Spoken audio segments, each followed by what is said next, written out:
Welcome to the Van Andel Institute's public lecture series. I'm Miranda, and I love these events. Every time I come to a public lecture series, I leave feeling a little bit smarter. I bug everyone at the station, telling them all the big things I've learned, and it's an interesting way to go. So I know today you're going to love it. Just joking with our presenter that, oh, to be a fly on the screen. I had to say it because we thought it was a good one. Today we have two topics that exist at the core of VAI. We'll be discussing science and education and how they are coming together to transform the future of learning. At Van Andel Institute for Education, we have a team of dedicated educators who help teachers and students put the science of learning to work. They do that through cultivating classrooms where curiosity, creativity, and critical thinking thrive. They also help teachers across the country accelerate lasting change. They get teachers excited to bring creativity and science together in the classroom. Today, we are joined by a learning specialist, Ben Talsma. Ben is a nationally recognized educator and speaker who turns professional learning into practical, energizing experiences for schools across the country. I have seen this guy firsthand in action, and he loves his work. As a learning specialist at VAI Education, Ben combines more than 20 years of K-8 classroom experience with research-backed strategies that strengthen teaching practices. He emphasizes measurable classroom impact. I don't know what that means. And he is straightforward with the strategies he presents that helps teachers cultivate classrooms and get kids excited about learning. You will be excited about learning as you listen to Ben present today. I want to just make you aware that as soon as the presentation is done, we will move into questions and answers. You'll have the opportunity to ask those questions here in person. We'll have runners with microphones, and if you are online, we encourage you to use that chat function to ask that question. Without further ado, please join me in welcoming Ben Talsma. Thank you very much, Miranda. As some of you have probably already figured out using your keen powers of deduction, that is a fly. And if you got that one right, you can probably get this one right as well. These are human teeth, men's teeth, women's teeth. And the third item in that series, logically, would have to be Aristotle, of course, because Aristotle had some great ideas.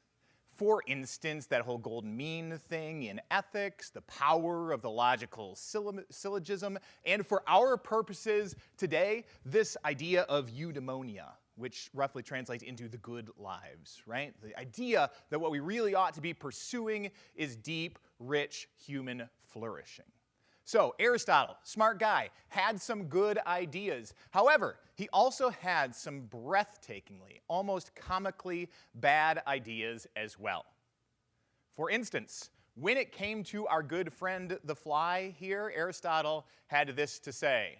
Όλες οι μύγες έχουν 4 πόδια. It's really hard to get an authentic recording of Aristotle's voice in the original Greek, but I hunted that down for you. If you don't speak Greek, that translates into this.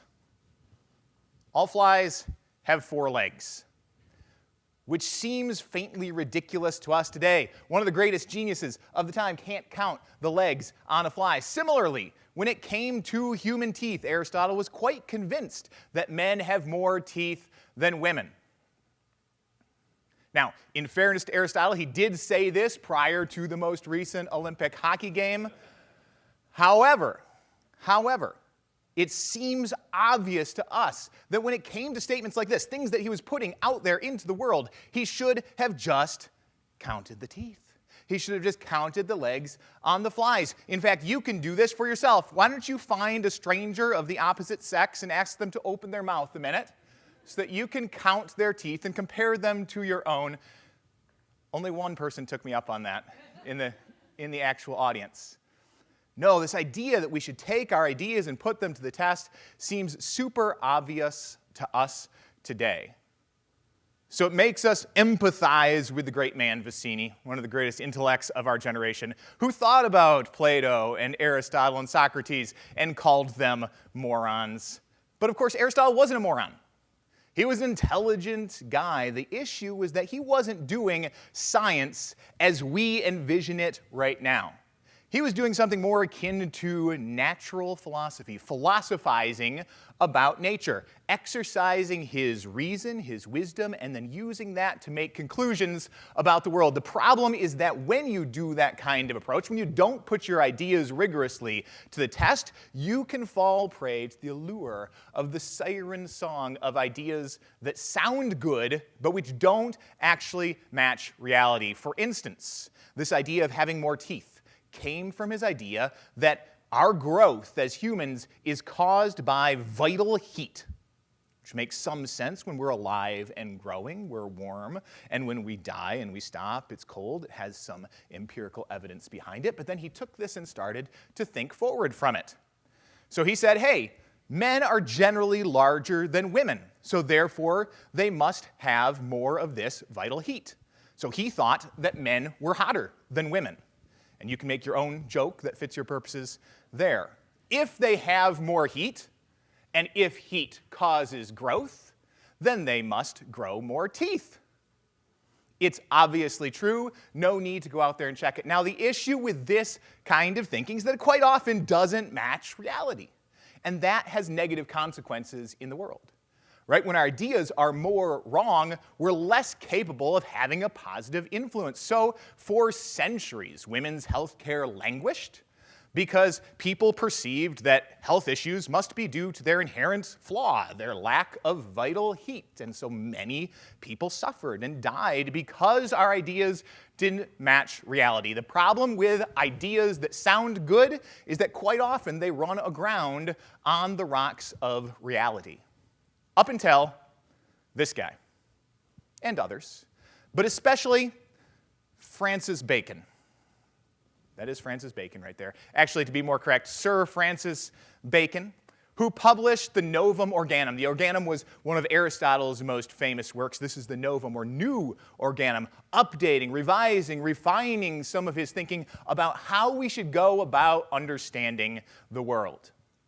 The fundamental idea, Francis Bacon wasn't from France, but we're just going to keep it in France to stick with that atrocious pun. The power of his idea was that you should take those ideas and put them to the rigorous test to see whether or not they match reality. That this approach, marrying reason with experimentation, was the way for us to get less wrong about the world. But of course, it wasn't just about becoming less wrong. It wasn't just about being able to correct our understandings and correct the understandings of others. This empirical scientific approach is incredibly powerful at creating a positive impact in the world.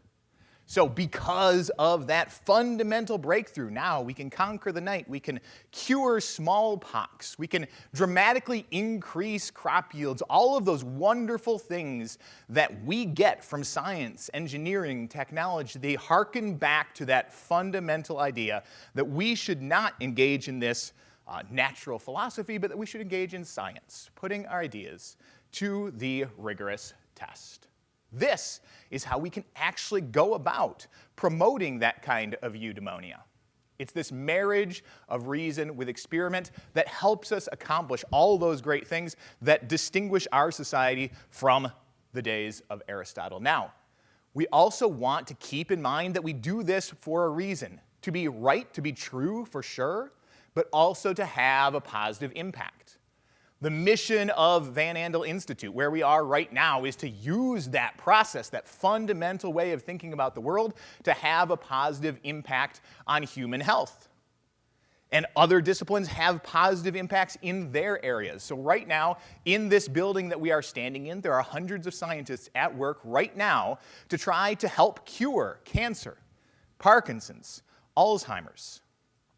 Our mission, my mission at the Van Andel Education Institute, is to help translate the work that they do and make it available for teachers and schools and students.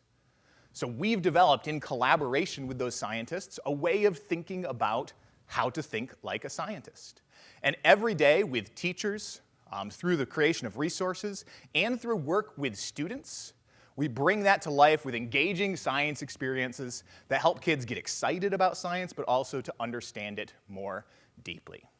So, That is what we are doing here today, to take a look at how the science of learning is transforming education.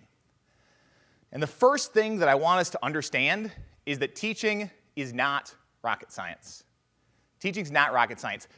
Rocket science is super complicated, right? You have to think about things like mass and thrust and angles and atmospheric conditions, and you have to use all of these to make these fine calculations about exactly how things are going to go so that you can accomplish your purposes. Teaching is not rocket science, which raises the question, why haven't we, in the discipline of education, been able to help create some of these incredible advances, these incredible understandings like we see in some of the other sciences? Well, before we get to the basic reason, why is it that we see the field of teaching seeming to swing back and forth, chasing after the latest fad, pursuing one idea, and then 20 years later pursuing what seems to be the opposite teaching idea? Why is it that we do get good, concrete scientific breakthroughs? It takes so long to filter out into the world of teaching. One of the things which characterized those ancient Greeks was kind of this just articulation that there are exactly 4 humors, or there are exactly 4 elements in the world. Why do we see so much thinking that rhymes with that in education? Well, the reason is because teaching is not complicated. Teaching is complex. When we think about complex systems, what we think about is systems in which subtle changes in one condition in one place can have unpredictable, chaotic effects on other elements of that system. Here's a graph that shows a phenomenon called sensitive dependence on initial conditions. Those 2 lines start off in the same spot, almost. Right? They start off in almost the same spot, but that little difference at the beginning, while it doesn't change much in the short term, does in the long term, so that by the middle of that graph, that tiny little change in what happened at the beginning results in big changes down the road. Teachers have to do this kind of thing. We have to think about how the work that we're going to do with this one kid or in this one class is going to change how our students as a whole live that eudaimonia. Live those full, rich, flourishing lives. And it's often really tough to predict. The classic example of complex or chaotic systems is the butterfly. The butterfly who flaps its wings in Africa. And what happens? Starts a tornado in Kansas. Right? This is how chaotic systems work. A little change here can add up, can cause big changes somewhere else. But if you're a teacher in a classroom, you have to do that with intention. You have to be the butterfly that flaps its wings on purpose in order to start a tornado in Kansas. It's a challenging job. And to top it off, you've got budget restraints, time crunches, behavior challenges, all the many things that we know make teaching a more difficult job. So it's a particular passion of mine to remind people that teachers are engaging in a really difficult science. Right? It's complex, it's chaotic, we're figuring things out, we're learning, we're growing, but it's not a smooth sort of path like it might be in rocket science. It's going to involve some additional challenges. I do hope to drive home the point that we don't want to heap opprobrium on teachers because they are doing the best they can in a difficult environment. At the last public lecture series, my director, Tara, was sitting right up here, and she said something which seemed uncontroversial to us. She said we ought to trust teachers. They're well-intentioned. They have the kids' best interests in heart, and they're doing the best that they can. It says no comments over here, but that's a lie. There were lots of comments. We just had to erase them. We had to remove them because they were so antagonistic and occasionally vulgar. Right? People are aggressively antagonistic toward this kind of idea. And it's so at odds with what we see every day when we work with teachers in the classroom. We see so many incredible, talented, dedicated individuals who are really thinking hard about how to do the best job that they can to produce that flourishing in their students. So if you walk away with something today, I hope it's a little clearer picture, a little better look at the specifics of how this incredibly powerful thing, science, interacts with these incredibly chaotic and difficult environments in the classroom. So let's dive in. Let's think about the science of teaching and learning.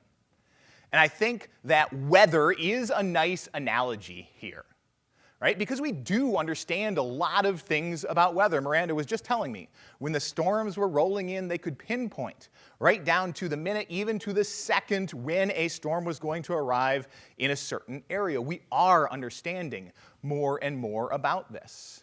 But of course, it's not a perfect science. If we try and look 10 days, 20 days into the future, that chaos interrupts our certainties, and it becomes more and more challenging. But we do understand some big fundamental principles about how weather works, and the same is true in teaching. And we're advancing that every day. So we're going to explore some of those big ideas about what we know about teaching through a little game. You ready to play? It's called Two Truths and a Lie. So I'm going to show 3 statements, and I want you to try and figure out, and if you're sitting next to somebody, you can tell them which one of those 3 statements you think is completely fictional. You ready? There they are. People learn better when instruction matches their preferred style. That's one statement. Might be true, might not. Self-quizzing beats rereading for long-term retention of information. So we've got self-quizzing, trying to remember stuff, or re-exploring, rereading that passage. And testing can improve learning, even if the test is not graded. So why don't you go ahead and point to the one that you think is a lie, and then I'm going to reveal the answer. Which one do you think is a lie? There you go. There you go. These 2 are correct. They are well supported by the research. This one, not so much. Let's take a look at that one first. It is true that people have preferred learning styles, right? You might have a kid who really loves to learn kinesthetically about the world around them. It's also true that subjects have a nature, a way that you can learn about and understand that subject. Math can be understood mathematically. For a long time, we wanted to build a bridge between a preference and the subject that we were trying to teach. We had this idea that, hey, if you teach kinesthetically, your kinesthetic learners will learn better. If you teach musically, your musical learners will learn better. The competing idea was that our learning is flexible. Even if you're not a great mathematical learner, you can still learn mathematically. And the job of the teacher is to help students improve their capacity in that area that's relevant to their learning. And of course, we went and we put that to the test. We saw which of those bridges that gap best. And although all science is tentative and we could revise our conclusions in the future, there's pretty solid evidence right now that if we teach math mathematically and build mathematical understanding, that produces better, more durable, more applicable gains in students than if we try to match their learning preferred style. It reminds me of one of my favorite bits of non-educational research about treadmill desks. You see, they took an organization, they took a company, and they gave randomly distributed people treadmill desks. And then they came back and gave them surveys, and they looked at kind of their performance and stuff. And after weeks and after months, the people who had been randomly given those treadmill desks loved their job more. They had better reported physical health outcomes. They had better reported mental health outcomes. And their productivity disappeared. They got almost nothing done when they were rocking on those treadmill desks, because preference and performance are not always the same, right? I might prefer to learn while stuffing my face with cotton candy, but it doesn't mean that that's going to help me actually retain information. So, a little bit about learning styles. These other 2, these are fundamentally about the power of repeated recall. About how if we want to remember something, we have to practice remembering it. In the same way that if we want to get good at shooting free throws, we need to practice shooting free throws. If we want our students to be able to remember things, it helps them to practice remembering. So if they take a quiz, if they take a test, the simple act of pulling that information back from their memory to their attention can help solidify that pathway. There's the forgetting curve. If we learn something once, we forget it pretty rapidly. If we review that, we forget it a little more slowly. If we review that again, we forget it more slowly still. This applies across a wide range of disciplines, across a wide range of domains. It's one of the most powerful findings in recent research, the power of repeated recall. So if you've got a student, you've got a child, a grandchild who's studying for a test, remind them to quiz themselves repeatedly. If we want to get better at remembering, it helps us to practice remembering. That actually has a myelinization component in our brains. It kind of sheathes that pathway in our brains, which is required for recalling and remembering that information. So that was round one. Here is round two. See what you think about these three. Which is the lie?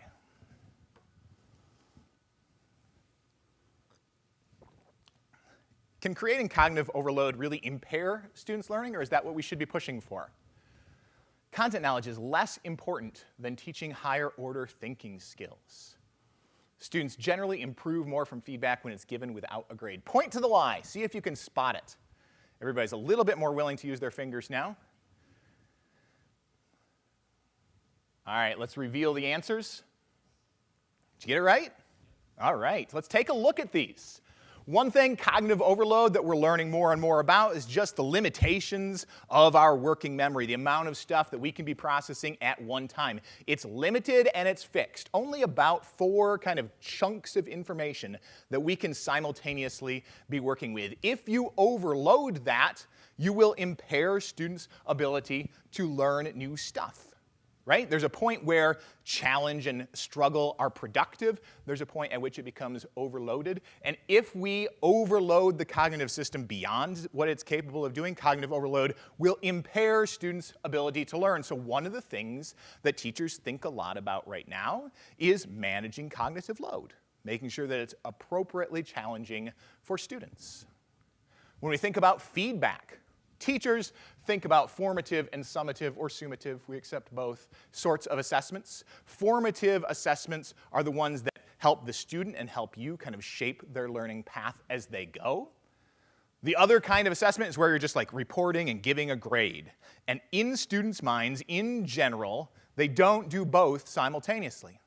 So when we give feedback, we want to take a look at their work and give them support that's timely, that's specific, that's actionable, which helps them to improve what they're doing and understand new things going forward. When we put a grade on it, that pulls the attention to the summative component and away from the formative component.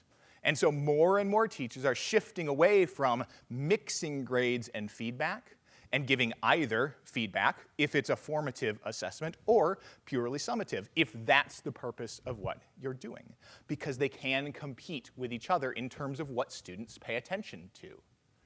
And good old content knowledge. 15 years, 20 years ago, when Google was new, we used to think that Google might kill the need for content knowledge. Why memorize something? Why learn something when you can just look it up? There's an inspirational poster for you. That idea sounds really good, right? It's one of those ideas that sounds good, that spreads really rapidly. Hey, we can look stuff up. We don't need to know it anymore. Let's shift the focus of our education. The problem is that that runs into the rocks of reality. When we put it to the test, it just doesn't work, because content knowledge is the foundation for those higher order thinking skills. If you know stuff about the world, you're able to think with it more effectively. It actually, in terms of that working memory, allows you to build bigger chunks, right? So that you're able to work with more information. So content knowledge is extremely important. It's the foundation of thinking skills. All right, I said that practicing remembering stuff is really important for remembering it. So, pop quiz. What do you remember about the first 6 cards that were up there on the board? Close your eyes. Think back. How many of those 6 big scientific lessons can we remember?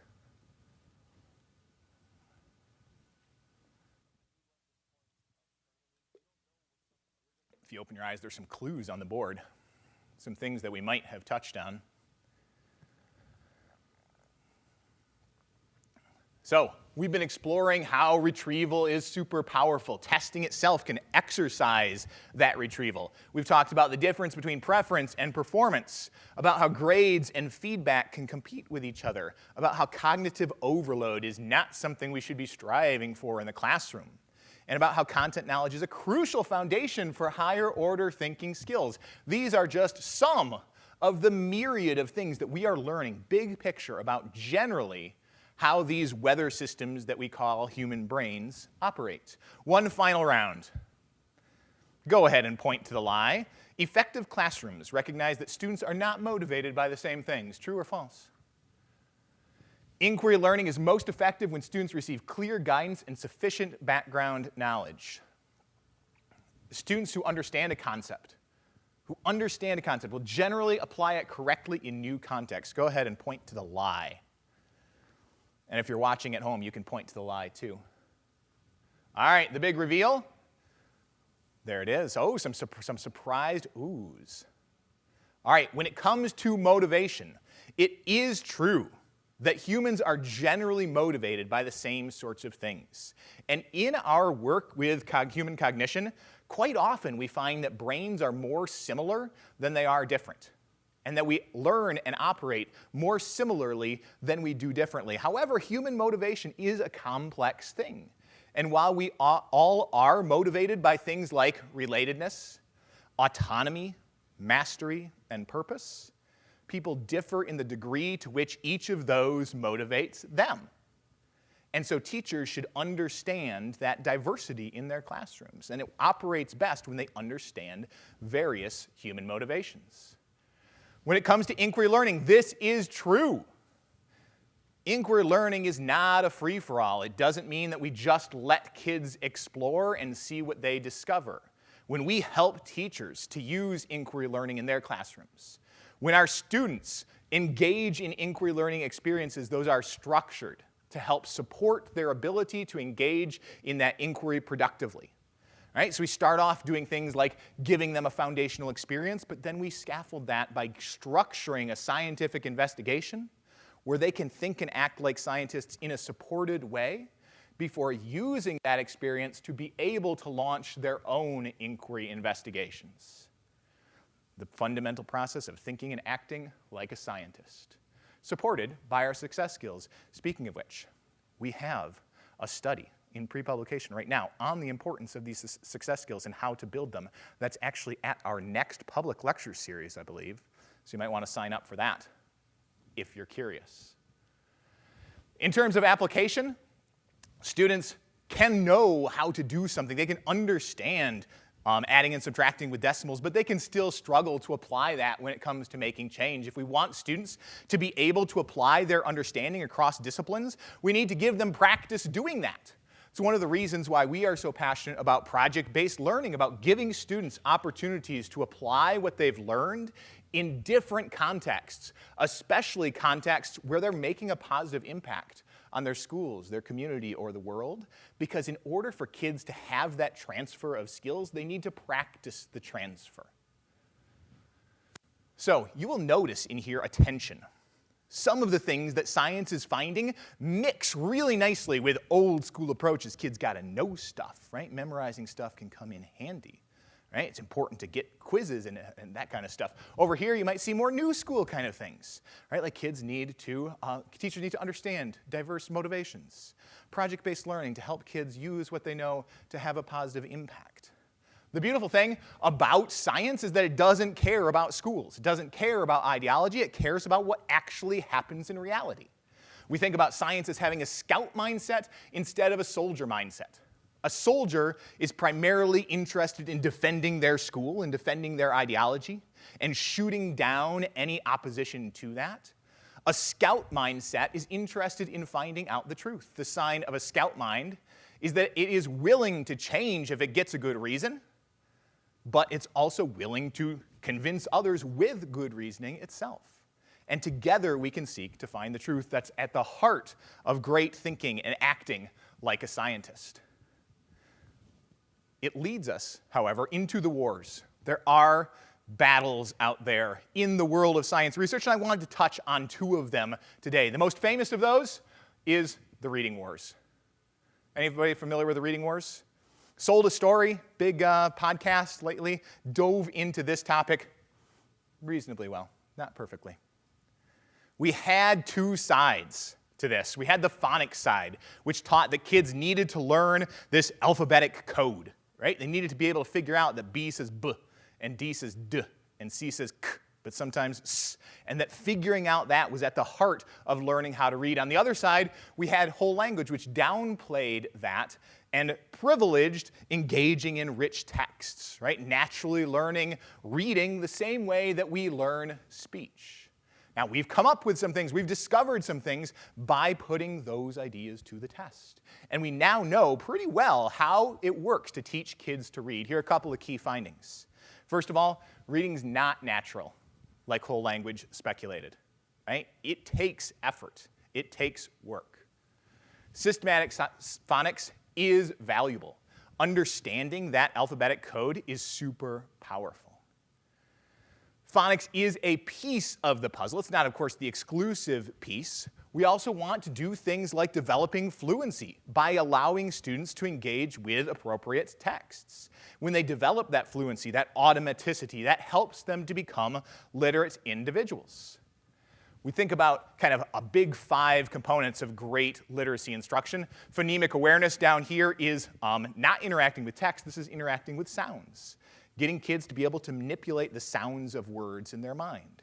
So if you know that bat is b, a, and t, then you are engaging in phonemic awareness.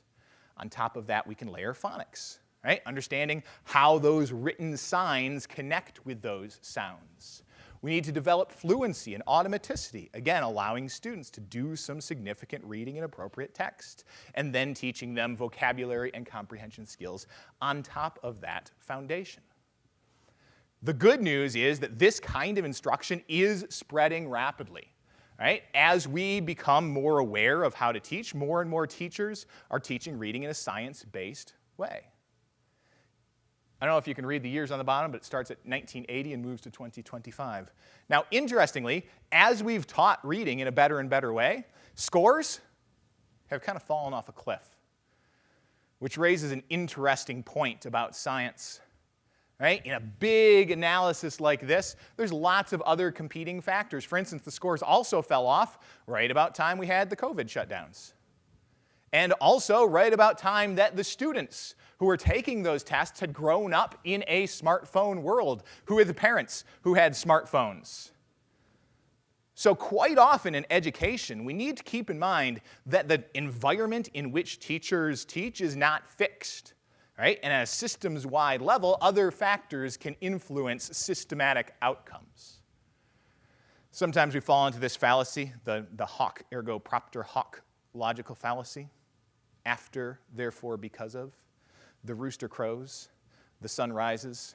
Therefore, the rooster crowing caused the sun to rise. Scores fell off after we started teaching reading well. Therefore, teaching reading made the scores fall off. No, it's not the case. When we zoom in, when we look at this scientifically, this is a really rich, powerful way to teach. We also have, so to represent, when it comes to the reading wars, integrating some of those understandings from whole language, some of those points about the importance of getting kids motivated to read and getting them engaged in rich text, those are valuable, but primarily those findings, those lessons from phonics are grounding the work that we do into the teaching of reading right now. We also have math wars here, right? We can battle between this deep conceptual understanding and this idea of fluency, right? Procedural fluency. It's demonstrated in videos like this one. How many people saw this video when it was making the rounds a couple of years ago? Here we have somebody understanding math on this side, somebody procedurally doing math on this side.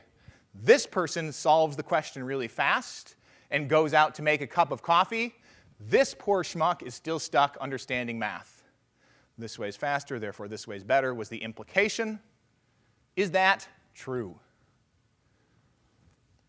Well, as is often the case, it's a mixed bag, right? It is important to develop procedural fluency.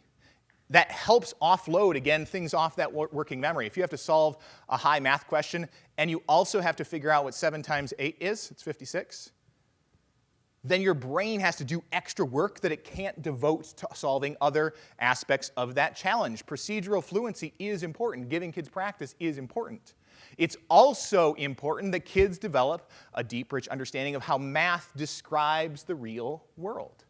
Giving kids that concrete foundation, that deep relational understanding, is a key component of producing mathematically literate students. So we need the conceptual side. We also need to create opportunities for fluency. Now, it can be fun. You can do it through games, right? You can do it through play. But giving kids opportunity to build that fluency is an important part of teaching math well. So, as is often the case, it's not about ideology. It's about finding the components from each side that work successfully. By putting those to the rigorous test and by updating our understanding of how the world works. Keeping this scout mindset in mind. Sometimes one side might be a little more right than the other, but it's not about winning. Science is about discovering how the world works. So, that's some big picture stuff. I also want to zoom in to take a close look at how this plays out in classrooms. So let's look inside the educational system. And when it comes to systems, one thing that people are thinking a lot about these days, one animal they're thinking a lot about, is the octopus. Because octopods have peculiar nervous systems. They've got a brain, they've got a central nervous system for sure, but inside each tentacle is a semi-autonomous nervous system. So each tentacle can make decisions about how to operate in its local environment, in communication with the brain, and the brain in communication with the tentacle, but with a degree of autonomy in each of those tentacles. We think about distributing decision-making inside an octopus. You might be able to see some parallels to how the educational system might work. All right, we've got some central stuff, some policy-level prescriptions that gets pushed out to a smaller group, right? An intermediate school district, the district-level decision, which then gets pushed out to a smaller group, the principals, the building-level decisions, which then gets pushed out to the classroom teachers and down to the students, right? That's called a branching fractal network. It describes how lots of things fill space, from capillaries to tributaries of rivers. And it describes how we can make decisions in an educational system, and how science can filter through that system. So this is my picture of a branching fractal octopus. It can run into problems, right? If the head of that octopus is just going with whatever sounds good, that's a bad thing. Similarly, if each of those little tentacles in the classroom is just kind of doing whatever they feel like, that's a bad thing too. Our goal is to bring that Baconian power throughout the system, from the head all the way down through to the classroom level. So that branching fractal Baconian octopus, I think, is at the heart of what I'm thinking about here today. So when we work with schools, we want to make sure to think scientifically with those teachers. What does their data indicate? What do their classrooms observations indicate? And how can we think about that in a scientific way, putting our ideas to the test? A powerful way that we do this is with our impact cycles boards. So we take the teachers and we think about different ways that they can accomplish a research-supported objective. We allow them to exercise their professional responsibility, like the tentacle of an octopus, to come up with an idea that they think will help have a positive impact. To think scientifically about how we will know if it accomplished its objective. And then to report out on how it went, not just individually, but to the whole system, communicating about the efficacy of the work. So we start by collecting ideas we'd like to try. As time goes on, we move those into things we're doing and then things we've done and how they went. And then we go back to the beginning and start that cycle again. thinking and acting like scientists, testing our ideas against reality to see if they work, and collecting across the system a variety of approaches to report back to that brain what each of the tentacles is doing. Now, you might notice that this is super simple, right? What are we going to try? How will we know if it worked? What happened? Quite often, science, boots on the ground science, is simple, so it can be efficient. That's Virginia Apgar right there, creator of the Apgar score, which is applied to newborns. Simple, rough metric, which has helped a lot of doctors and hospitals treat newborns well. In chaotic boots on the ground situations, quite often it's these simple approaches that can have big positive impacts. So just to give you a couple of examples, working with a couple of teachers right now. Mr. E is thinking like a scientist even in ELA class. He's going to do this constitutional convention, in fact, already did, and he knows how he's going to evaluate success so he can report on that success to his colleagues. Same thing with Miss C. Having her students vibe code review games that they can share with each other prior to an assessment to see how that impacts pre-test and post-test scores. This is thinking like a scientist in a boots-on-the-ground kind of way. This is thinking clearly about putting our ideas about what's going to work to the test to see if they match reality. So we want our teachers to be thinking in that Baconian sense. We also want our students to be doing the same. We want them to use this process in all their subjects and across their life. So we help teachers teach students how to do this. And in our programs, we do the same. We help students think like scientists and to apply that broadly across their lives. So we experience and explore the world. We get questions and ideas about how that world works. We put those ideas to the test. We see whether our ideas matched reality, and we revise our thinking and apply it going forward. That cycle is at the heart of great thinking in any domain of life.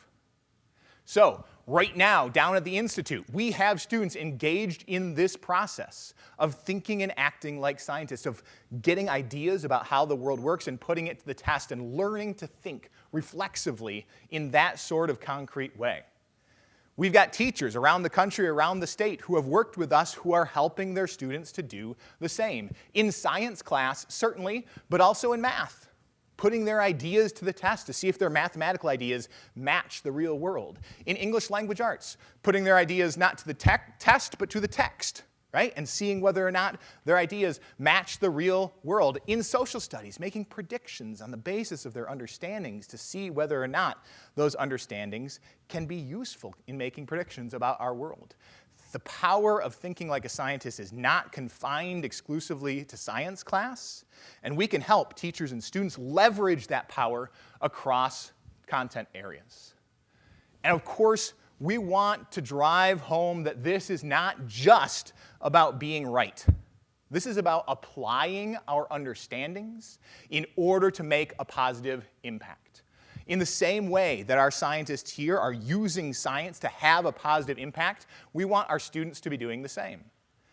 So if you go on the little tour down to the Education Institute, which I think we're still doing, you can see along the way the community gardens that our students built to provide a wildlife corridor for critical species that might otherwise become isolated.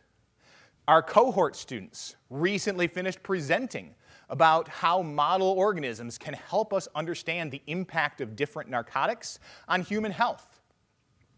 Some of our students recently presented to adults about how they might develop the sustainable cities of the future. It's not just about being right. It's not just about understanding what the truth is. It's also about using that to have a positive impact. So that's what we want our teachers to do. It's also what we want our students to do. When we think this way, we help to raise up the next generation of students who are going to be a little bit less wrong than the ones before it. We help raise up the next generation of students who are going to understand the tooth. And yes, I said tooth. But also to understand, don't laugh at all from that. Jamie, come on, you're not doing your job. But also to understand the truth and to use that truth to make a positive difference in the world. That's all from me, from Aristotle, from our friend the four-legged fly here. I'd like to thank you very much for your time today, and I believe we're going to open things up for questions.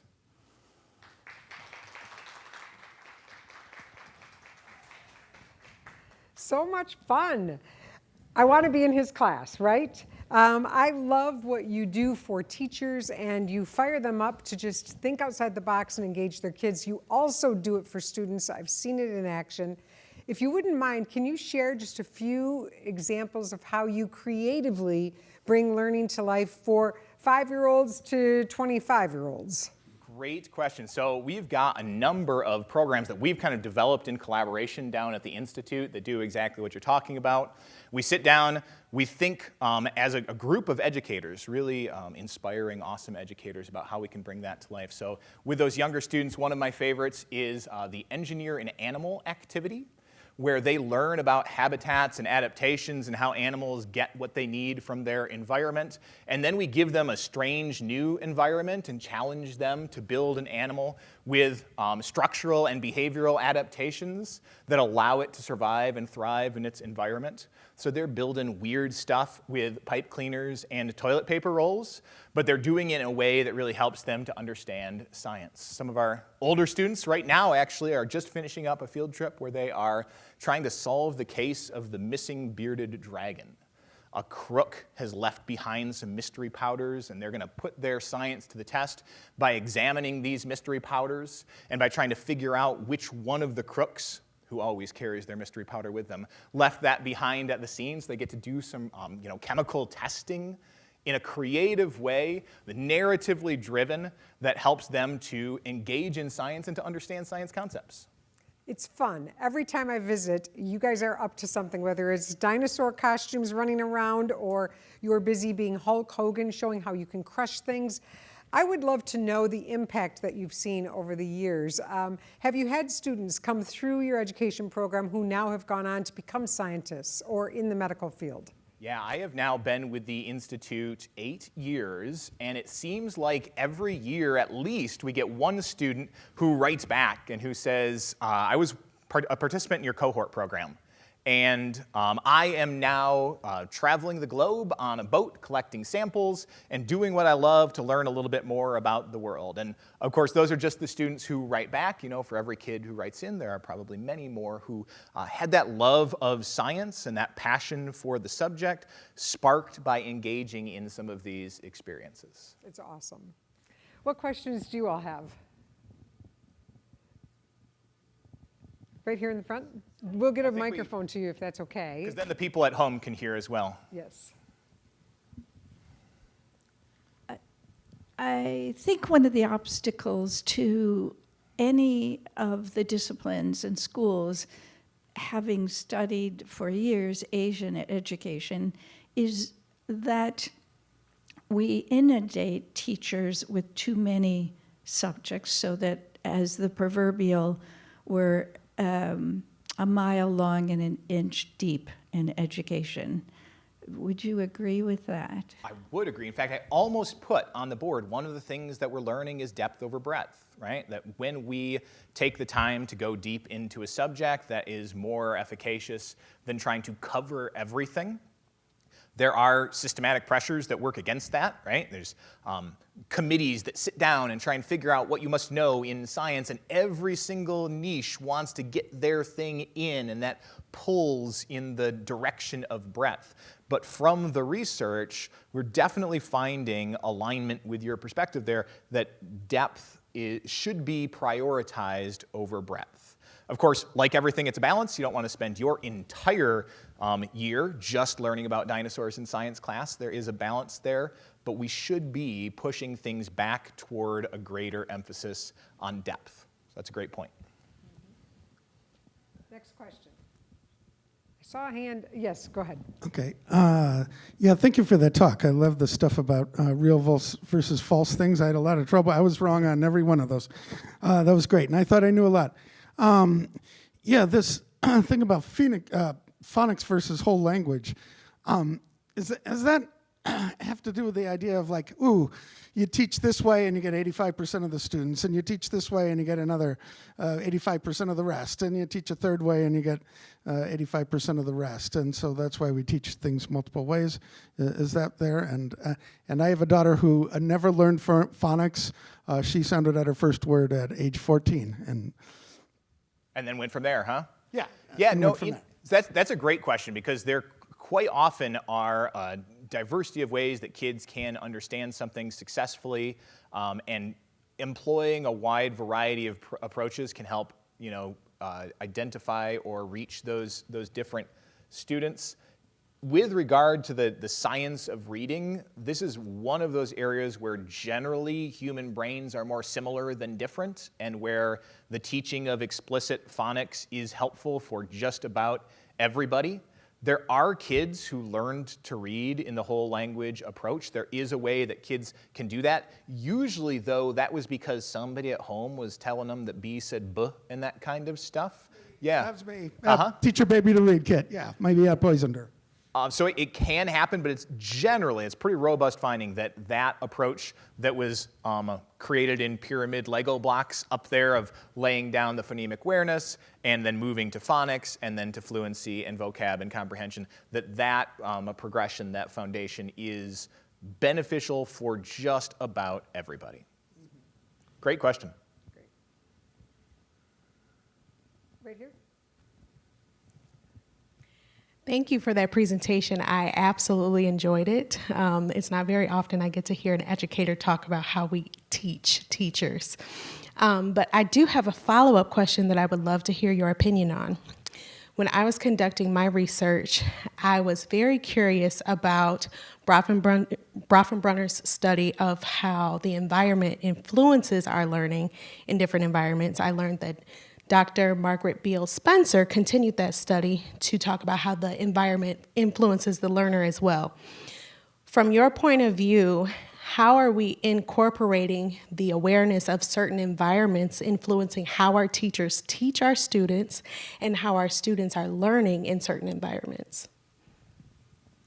So, in my opinion, the question of environmental factors which influence student learning is a super broad one, right? We could examine that from a number of different ways.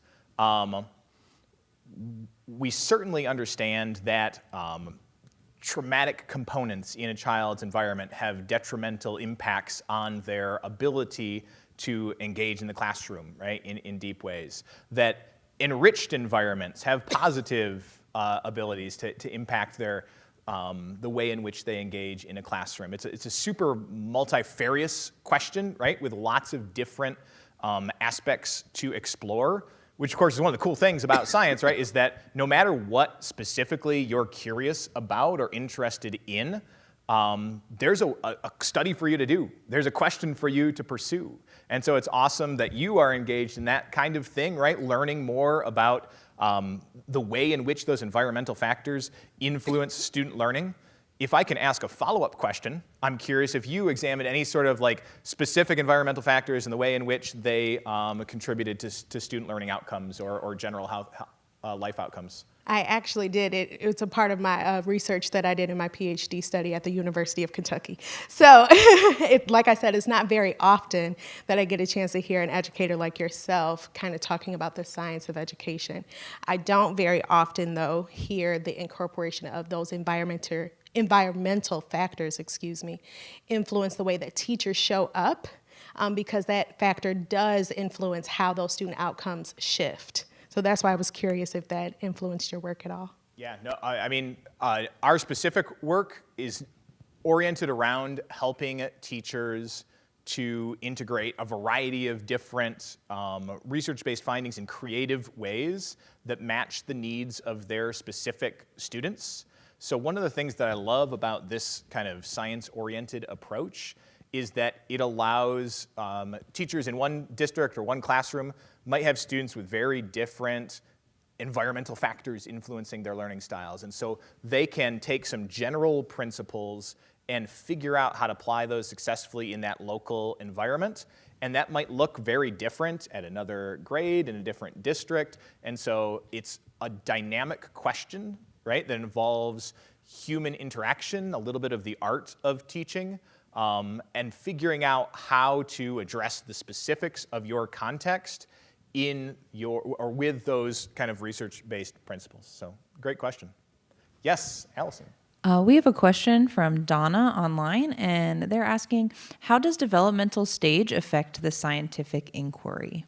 Oh, that's a great question. Now, we primarily work with students who are grades kindergarten through 12. And so some of those really piegetically foundational stages have been achieved for most or all of the students in a particular group of students who we are working with. So it's not necessarily something which drives the way in which we engage with experience, what we do with our students, but it is one of those important scientific findings, right, that I could theoretically have put up there in a two truths and a lie kind of situation. Hi, my name is Kevin Augustine. I'm from the Andel Institute down the street, and this is my first visit to the Andel Institute. I'm really glad to be here. So just a quick context, or I wonder, my question is, if you mean by scientific inquiry approach to education, I love it. It's great. Do our ideas match reality?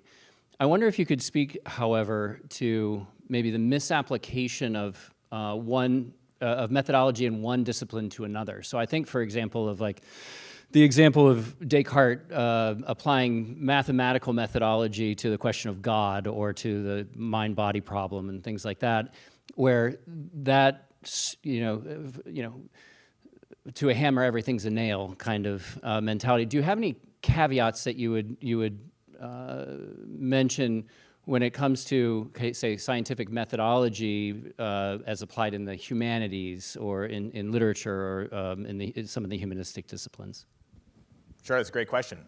So when it comes to the nature of God, I think what we can conclude definitively is not going to be said by me today, right? That's beyond my pay grade as a science educator. So you're right, there are caveats around what the domain of inquiry, scientific exploration, can say. I generally think my guiding principle is, does it make a prediction about how things are going to operate in the world? If it does make a prediction, then we can do a little investigation on that, and we can explore what that connection is.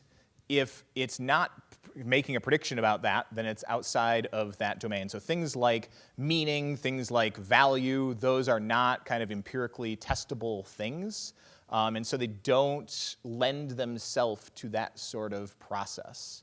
Now, in the humanities, we can definitely make predictions about a theory, about how the economics might work, or how this might impact, this policy might impact human happiness responses on an index or something. And we can do some scientific thinking around that kind of question.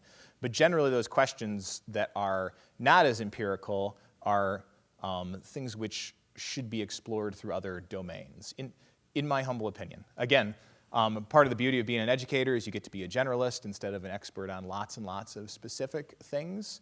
So take all of that with a bit of a grain of salt. But as it pertains to this, I love that scientific question, what's the effect of blank on blank? If we can say, okay, here's our independent variable, here's our dependent variable, let's do a little exploration into the relationship between these two things, that's a great forum for science to explore. If not, then we're going to have to come up with other ways of approaching this. Aristotle is still very widely respected and lots of reflection on the history of philosophy. His approach has lots of power and value in different disciplines, and the thinkers in those disciplines have power and value as well. If we think about the general purpose of science, which is to promote full, rich, flourishing human lives, it can play a role in that, but those other disciplines have their own role as well. Well said. Any other questions? Oh, yes. Thank you for allowing me another question. As you know, internationally, our reading scores are terrible and our mathematics is worse. Perhaps it's because there's no inherent meaning in numbers, so it's difficult to understand. I don't understand why mathematics is separate from another discipline, i.e. science. And it seems to me natural that they should be integrated so that it has more project orientation to it, more meaning and more comprehension. I mean, I see some value in math as a standalone discipline with the prerogative of helping provide math-specific experiences and then like practice with procedural fluency to help kids develop that in isolation. But also, I 100% agree with the idea that we need, as a system, to do more cross-curricular work to help kids be able to apply their understandings to different domains. That project-oriented approach that you alluded to is something which is underutilized.